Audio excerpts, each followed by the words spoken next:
आदरणीय मेरे प्रिय दोस्तों और भक्तों, आपके समक्ष महाराजा जनक की निगूढ़ राम भक्ति का यह वृत्तांत आपके समक्ष रख रहा हूँ। दोस्तों, यह वृत्तांत कल्याण पत्रिका जो कि 1968 की बनी हुई है उसमें से लिया जा रहा है। यह एक सूक्ष्म वृत्तांत है जो लगभग 8-10 मिनट तक रहेगा। दोस्तों, आपसे विनती है कि बने रहिए इस वृत्तांत के अंत तक। तो दोस्तों, आइए इस वृत्तांत को शुरू करते हैं। प्रणवं परिजन सहित विदेहु, जाहि राम पद गूढ़ सनेहु। जोग भोग मह राख्यो गोई, राम विलोकन प्रगट्यो सोई। रामचरितमानस के पहले अध्याय का यह 16वीं चौपाई है। दोस्तों, यह वृत्तांत अनेक ऋषियों के साथ महर्षि विश्वामित्र हमारे नगर के आम्रकानन में पधारे हैं। यह संवाद पाते ही महाराज जनक अपने मंत्रियों एवं ब्राह्मणों के साथ विश्वामित्र जी से मिलने आए। महाराज जनक ने श्री विश्वामित्र जी के चरणों में सादर प्रणाम किया। विश्वामित्र जी ने बड़े ही प्यार से अपने समीप बिठाकर कुशल खेम जनक जी से पूछी। इसी बीच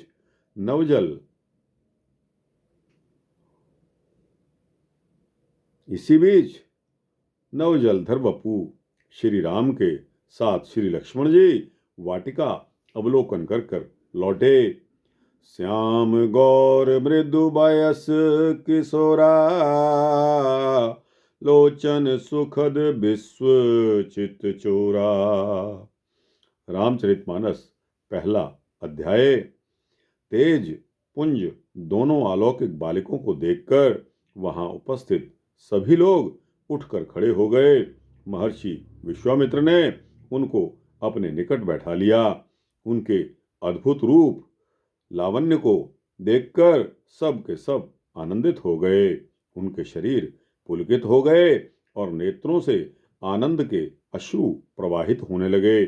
उनके दर्शन करके महाराज विदेह की अत्यंत विचित्र दशा हो गई।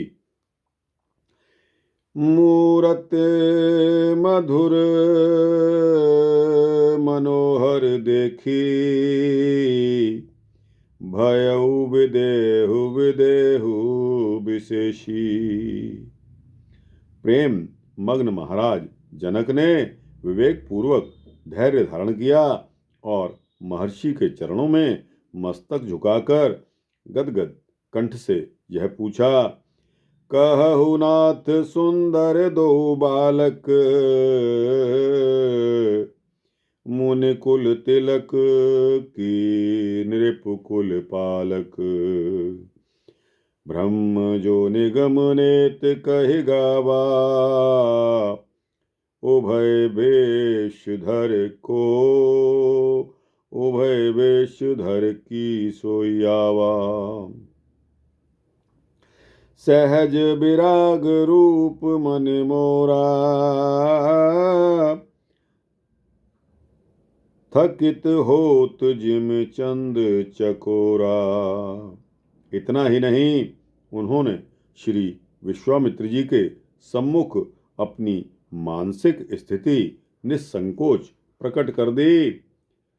इन्हीं बिलोकत अति अनुरागा, बरबस ब्रह्म सुख ही मन त्यागा। सच तो यह है कि महाराज जनक का भगवान श्री राम के प्रति जो अत्यंत गूढ़ स्नेह था, वे उसे किसी प्रकार भी व्यक्त नहीं होने देना चाहते थे। उनके अकथनीय प्रेम संबंध को वे और श्री राम ही जानते थे। उस अद्भुत प्रीति को महाराज जनक ने ऐश्वर्यमय नीति कुशल जीवन में छिपा रखा था। परंतु सीता स्वयंवर के लिए धनुष यज्ञ का आयोजन करने पर जब उनके आमंत्रण पर महर्षि विश्वामित्र के साथ उनके प्राणधन श्री राम श्री लक्ष्मण जी पधारे, तब उनका वह गूढ़ भाव वह अपार प्रेम गुप्त नहीं रह सका और प्रकट हो गया, और उनके मुंह से उपर्युक्त वाणी निकल गई। वे श्री राम और लक्ष्मण जी को देखते ही देखते रह गए।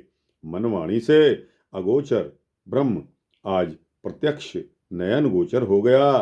फिर उनके आनंद का क्या कहना। वे प्रेम में इतने विभोर हो गए कि उन्हें तन मन की भी सुधि नहीं रही। आज उन्हें वर्षों पूर्व नारद जी की कही हुई वाणी सत्य सिद्ध होती हुई प्रतीत हो रही थी। श्री नारद जी ने उनसे कहा था, श्रुष्णव वचनम गुह्यम तवाभ्युदय कारणम परमात्मा ऋषिकेशी भक्तानुग्रह काम्यया देव कार्यार्थ सिद्धार्थ रावणस्य वधाय च जातो राम इति ख्यातो माया मानुष वेशधक आस्ते दशरथे भूत्वा चतुर्धा परमेश्वरः योगमायापि सीतेति जाता वै तव वेश्मनि अतस्त्वं राघवायैव देहि सीतां प्रयत्नतः नातेभ्यः पूर्वाभार्यैवा रामस्य परमात्मनः। राजन, अपने कल्याण का कारण रूप यह परम गुह्य वचन सुनो। परमात्मा ऋषिकेश भक्तों पर कृपा, देवताओं की कार्यसिद्धि और रावण का वध करने के लिए माया मानव रूप से अवतीर्ण होकर राम नाम से विख्यात हुए हैं। वे परमेश्वर अपने 4 अंशों से दशरथ के पुत्र बनकर अयोध्या में रहते हैं, और इधर योग माया ने तुम्हारे यहाँ सीता के रूप में जन्म लिया है। अतः तुम प्रयत्न पूर्वक इस सीता का पाणी ग्रहण रघुनाथ जी के साथ ही करना और किसी से नहीं, क्योंकि वह पहले से ही परमात्मा राम की ही भार्या हैं। सीता जी का विवाह हो जाने पर श्री जनक जी ने निश्चित रूप से अपना जीवन सफल समझ लिया, और उन्होंने सदा सर्वदा के लिए प्रभु पद पद्यों की शरण ग्रहण की। अद्य मे सफलम जन्म राम त्वां सह सीतया एकासनस्थं पश्यामि भ्राजमानं रमं यथा यत्पाद पंकपराग सुराग योगी वृंदेर्जितं भयभयं जितकाल चक्र यन्नाम कीर्तन पराजिता दुःख शोका देवास्तुमेव शरणं सततम प्रपद्ये। श्री जनक जी ने कहा कि हे राम, आज मेरा जन्म सफल हो गया। जो मैं सूर्य के समान दैदीप्यमान और सीता के साथ एक आसन पर विराजमान आपको देख रहा हूँ, जिनके चरण कमल पराग के रसिक काल चक्र को जीतने वाले योगी जनों ने संसार भय को जीत लिया है, तथा जिनके नाम कीर्तन में लगे रहकर देवगण दुख और शोक को जीत लेते हैं, उन आपकी मैं निरंतर शरण ग्रहण करता हूँ। इसी प्रकार विवाह उत्सव के पश्चात जब पुत्र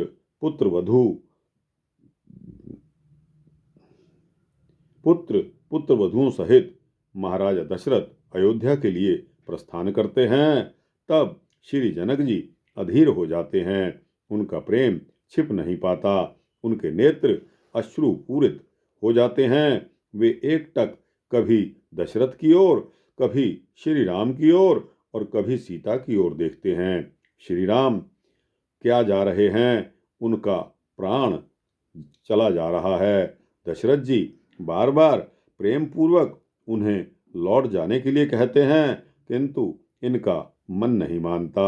हृदय छटपटा उठता है। श्री दशरथ जी के बार बार आग्रह करने पर वे रथ से उतरकर साश्रु नयन हाथ जोड़े उनसे प्रार्थना करने लगे। मुनियों की स्तुति कर उनके चरणों में प्रणाम किया और अंत में अपने जामाता निखिल ब्रह्मांड नायक नवनीर दधन श्री राम के समीप जाते हैं। तब उनके नेत्र बरबस झरने लगते हैं, हाथ स्वतः जुड़ जाते हैं। वे बोलना चाहते हैं पर प्रीतिवश बोला नहीं जाता। वाणी अवरुद्ध हो जाती है।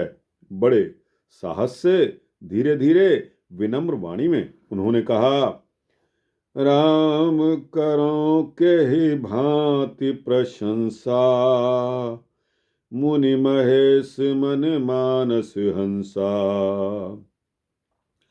करहि जोग जोगी जहि लागी, कोहु मोह ममता मधु त्यागी। व्यापक ब्रह्म अलख अविनाशी, चिदानंद निर्गुण गुण राशि। मन समेत जहि जान न बानी, तरक न सकहीं सकल अनुमानी। महिमा निगम नेत कहीं कहई, जो तिहु काल एक रस रहई। नयन विषय मो कहूँ भयउ, सो समस्त सुख मूल। सबय लाभ जग जीव कहाँ, भय ईसु अनुकूल। सबहि भांति मोहे दीन बढ़ाए, निज जन जान लीन अपनाई। मोर भाग्य राउर गुण गाथा, कहना सिराहे सुनहु रघुनाथा। इस प्रकार स्तुति करते करते विदेह राज ने अंत में श्री राम से याचना की और वरदान मांगा। बार बार मांगो कर जोरे, मन पर हर चरण जन भोरे। यहाँ भी जानकी जी की गूढ़ प्रीति प्रकट हो गई। उनकी प्रेम भक्ति की प्रशंसा किन शब्दों में की जाए। पराम्बा जगत जननी सीता पुत्री के रूप में जिनकी गोद में क्रीड़ा कर चुकी हों, एवं सच्चिदानंद धन प्रभु ने जिनके यहाँ दूल्हा बनकर विवाह किया हो, प्रभु के विवाह का उत्सव हुआ हो, मंगल वाद्य बजे हों, उनके सौभाग्य, उनके प्रेम और उनकी भक्ति का गुणगान कोई किस प्रकार करे। भगवान श्री राम अपने भाई लक्ष्मण एवं धर्मपत्नी श्री सीता जी के साथ अयोध्या को त्याग कर वन गमन करते हैं और भरत जी विकल विह्वल होकर श्री राम को लौटाने के लिए चित्रकूट जाते हैं। यह संवाद पाकर श्री जनक जी भी चित्रकूट पहुँचते हैं। वे श्री राम के दर्शन एवं भरत की भक्ति को देखकर निहाल हो जाते हैं। उनसे कुछ कहते नहीं बनता। महारानी कौशल्या की इच्छा के अनुसार सुनैना जी जब जनक जी से उनका संदेश कहती हैं, तब श्री जनक जी उनसे स्पष्ट कर देते हैं कि भरत और श्री राम के पारस्परिक प्रेम को समझना संभव नहीं है, वह अतर्क है, यानी कि उस पर कोई तर्क नहीं किया जा सकता। देख परंत भरत रघुबर की, प्रीति प्रतीति जाए नहीं तरकी। परंतु श्री जानकी जी की गूढ़ प्रीति एवं दृढ़ विश्वास को भी समझना सरल नहीं है।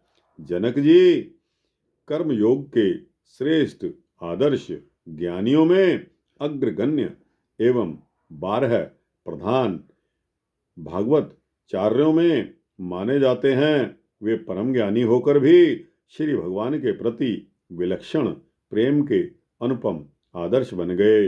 धन्य थे जनक जी और धन्य था उनका गूढ़ प्रभु प्रेम। दोस्तों, जनक जी एक महान आत्मा, महान धर्मात्मा पुरुष थे। दोस्तों, कहा जाता है कि जब राजा जनक का अंतकाल आ गया और धर्म अपने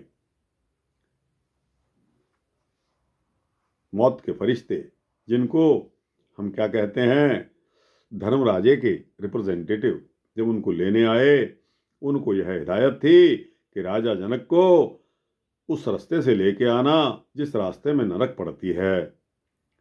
तो दोस्तों, ऐसा ही किया गया।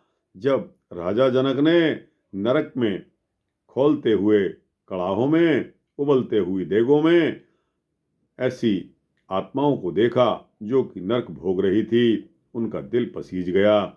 उन्होंने कहा दिया कि रुक जाओ, मुझे जरा देखना है कुछ। तब धर्मराज के रिप्रेजेंटेटिव्स ने कहा कि महाराज, ये तो नरक भोग रहे हैं, अगर आप अपने पुण्य का एक पल भी इनको दे दें तो इन सभी का उद्धार हो जाएगा। राजा जनक ने बिना सोच विचार के उसी समय अपने एक पल की भक्ति उन नरक भोग रही आत्माओं को दे दी। वे सब के सब मोक्ष को प्राप्त हो गए। तो दोस्तों, ऐसी थी महाराजा जनक की छवि, जो कि लोक परलोक में इतनी प्रसिद्ध थी कि लोग भी यहाँ जानते थे और परलोक में भी सभी देवता और सभी को पता था। तो दोस्तों, यह सूक्ष्म वृत्तांत यहाँ समाप्त होता है। थोड़ा अधिक समय लग गया क्योंकि इस वृत्तांत में चौपाई होने की वजह से छोटे छोटे अक्षरों में पुरानी किताब है दिया गया है। अब आँखों में थोड़ा सा तनाव पड़ने लगा है। तो दोस्तों, यह वृत्तांत यहाँ समाप्त होता है। अच्छा लगा हो तो लाइक और शेयर करके दोस्तों, भक्तों, मित्रों, जिज्ञासुओं को भेजना। अपने कमेंट सेक्शन में अपने कमेंट्स अवश्य देना और इसी तरह के सूक्ष्म भक्ति वृत्तांत पाने के लिए इस चैनल को सब्सक्राइब कर देंगे तो आपको इसी तरह के सूक्ष्म भक्ति वृत्तांत मिलते रहेंगे। जय श्री सीता रामचंद्र भगवान की जय। जय विदेह बाबा जनक राज की जय।